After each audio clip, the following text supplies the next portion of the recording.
তাহলে আসলে কিন্তু শুভকামনার জন্য এসেছি, তার দোয়া করার জন্য এসেছি। আর আজকে আপনাদের সামনে আসতে পেরে সত্যি সত্যি খুবই আনন্দিত মনে করছি। এটা কিন্তু ঢালিউডে একটা সময় বারিশা হকের সঙ্গে জোর কদমে কাজ করেছিল অভিনেত্রী অপু বিশ্বাস। তবে শবনম ইয়াসমিন বুবলির সঙ্গে যবে থেকে ফ্রেন্ডশিপ তৈরি হয়েছে বারিশা হকের, তবে থেকে যেন অপু বিশ্বাসের শত্রু হয়ে উঠেছেন তিনি। অপু বিশ্বাসকে নিয়ে অনেক রকম কমেন্ট মন্তব্য করছে নেটিজেনরা। প্রায় লাইভ ভিডিও করতে দেখা যায় বারিশা হককে। অবশেষে সব প্রশ্নের উত্তর দিলেন বারিশা হক। এক অনুষ্ঠানে থাকলেও বারিশা হকের মুখের দিকে একবারের জন্য তাকাননি অভিনেত্রী অপু বিশ্বাস। এমন ব্যবহার কেন নায়িকার? তারই প্রশ্নের উত্তর দিয়েছে লাইভ ভিডিও করে বারিশা হক। জানিয়েছে, আমি এসব প্রশ্নের উত্তর দিতে গেলে অনেকেরই মান সম্মান থাকবে না।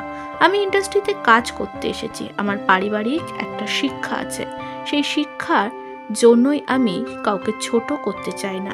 কোনো একজন চিত্রনায়িকার হাত ধরে আমার ব্র্যান্ড প্রমোশনে আসা, সে আমাকে ব্র্যান্ডে গিয়ে পরিচয় করাই দিচ্ছে এবং কয়েকটা বড় ব্র্যান্ডসে যাদের আমি ফেস অফ ছিলাম বা যাদের আমি ব্র্যান্ড অ্যাম্বাসেডর। আমার জিনিসটা খুব হাসি আসছে দেখে। কে কোন সেক্টরে কার মাধ্যমে কাজ করতে আসছে সেটা আসলে সবাই জানে, এটা আসলে বলার কিছু নাই। বাট আমি ভুলে যাব যে আমি ভদ্র ঘরের মেয়ে, এটা আমি ভুলে যাব। কারণ আমার মনে হয় যে অভদ্রদের আসলে অভদ্রতার সাথেই আসলে রিপ্লাই করা উচিত।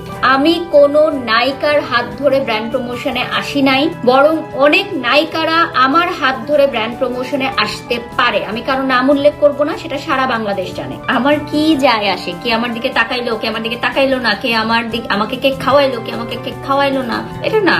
আর সবসময় মনে রাখবেন, আল্লাহ যদি একটা দরজা বন্ধ করে দেয় আরেকটা দরজা সবসময় খুলে দেয়, জাস্ট সেই দরজাটা আপনার দেখতে হবে, ঠিক আছে? আচ্ছা, আলফিয়া লিখেছেন অপু বিশ্বাসের সাথে কি হয়েছে আপনার? বেশিরভাগ কমেন্টে শুধু এটা, আর আপনি সেটা এড়িয়ে যাচ্ছেন কেন? অবশ্যই এড়িয়ে যাচ্ছি, কারণ আমি কিছু কথা যদি বলি তাহলে অনেক মানুষের অসম্মান হবে, দ্যাটস ওয়াই আমি এড়িয়ে যাচ্ছি। কারণ আমি আমার একটা পারিবারিক শিক্ষা আছে এবং আমি ভদ্রতার সাথে অনলাইনে বা সোশ্যাল মিডিয়াতে এতদিন ছিলাম এবং এখনো থাকতে চাই। আমাকে মুখ খুলতে বাধ্য করেন না, কেউ না,